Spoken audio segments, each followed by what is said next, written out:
Hello, everybody. Welcome to a two-part video where we take a melody and we create a new theme off of it. And then that's part one. In part two, we are going to harmonize them both. So we're going to start with this first melody. Let's take a listen to it first so we can kind of hear the mood of it. We are in Adagio, A minor. We end the whole entire 4-bar phrase on a question. So let's take a listen to it.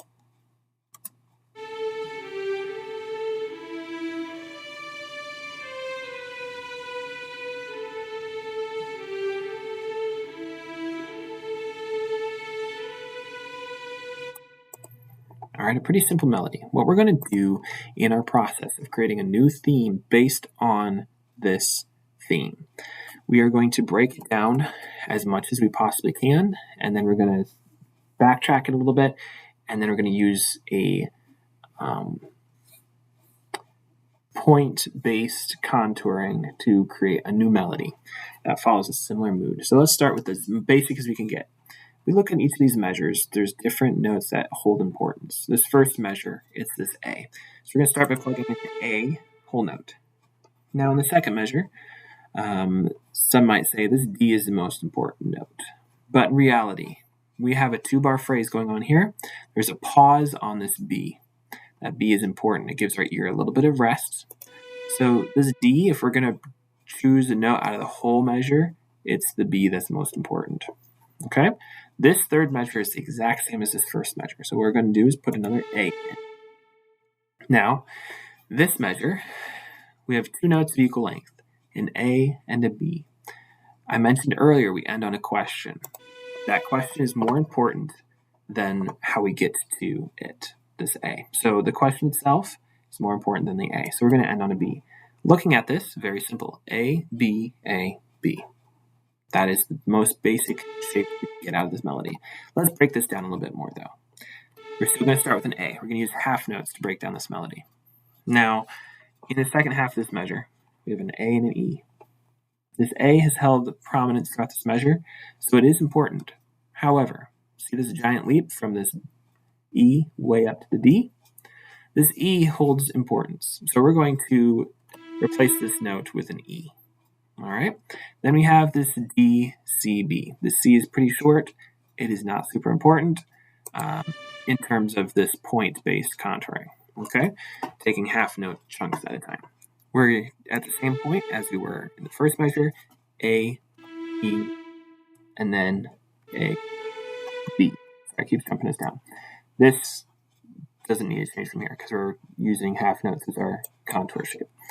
So this is now the mood if we use just half notes.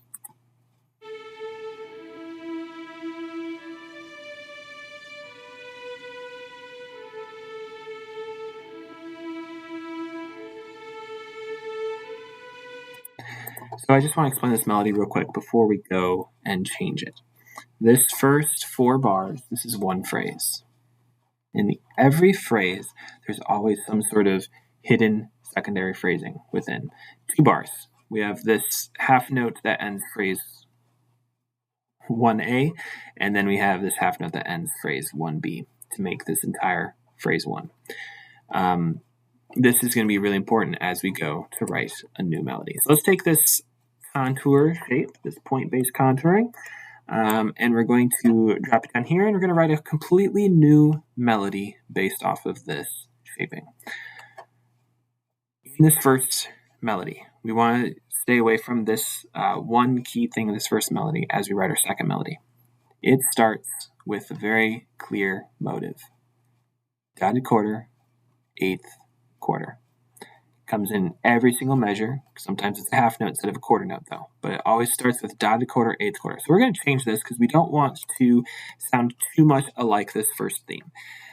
This is really meant for if you're writing some sort of large work and you have a theme and you want to figure out how do I develop this theme and make it more interesting, or how do I keep the mood of this piece going without just repeating this one melody.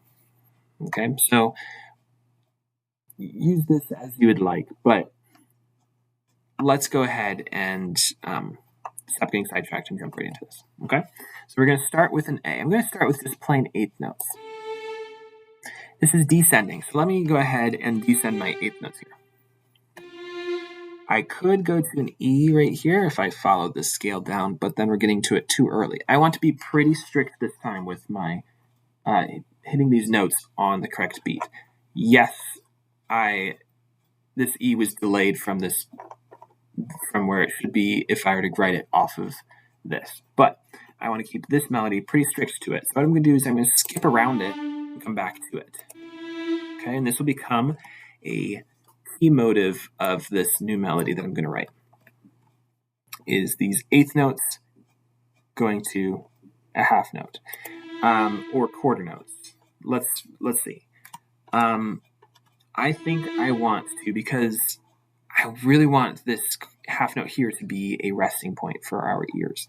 I don't want this to be a half note already because that's way too early to rest. So let's leap all the way up to this high E and fall down onto the D. Let me take just a moment here to explain something really important with melodic writing, especially in terms of music theory classes. Skips and leaps should always be followed up with a step in the opposite direction. That's a good rule of thumb. So we're stepping down here, but we skip down, but we step back up. Opposite direction of the skip.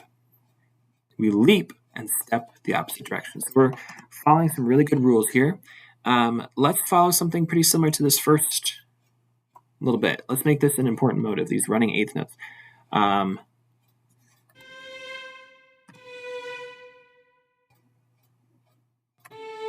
Okay, this worked out pretty well for us. We just have these steps and step back up to this B.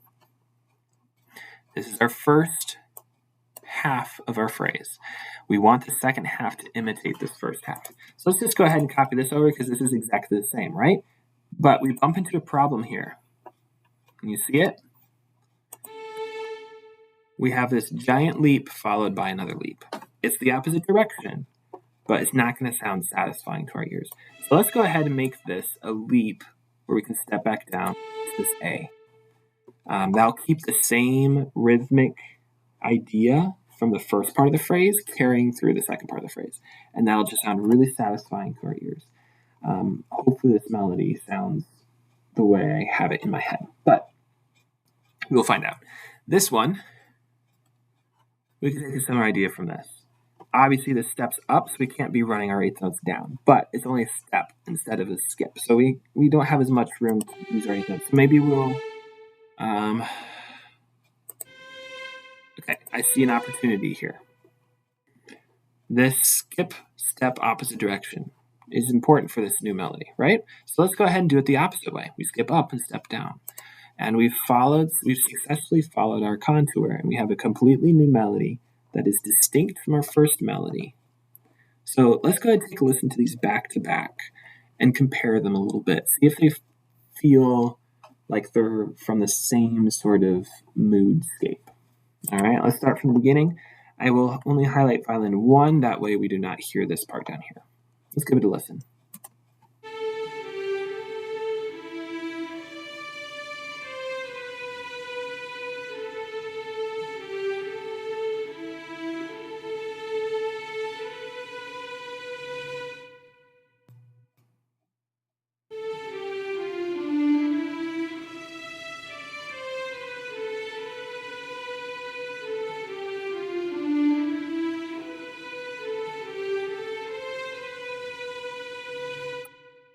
All right, we're still ending on this question. What would be interesting is if you guys copy down this melody that I have written out and you create a complementary second phrase that does not end on a question but ends on an answer. This is a really important part also when you're writing themes, is you have questions and answers. Music should never be flat. Music should never always just have answers. Music needs those questions. So in part 2, when we go to harmonize these, this question, we're in A minor.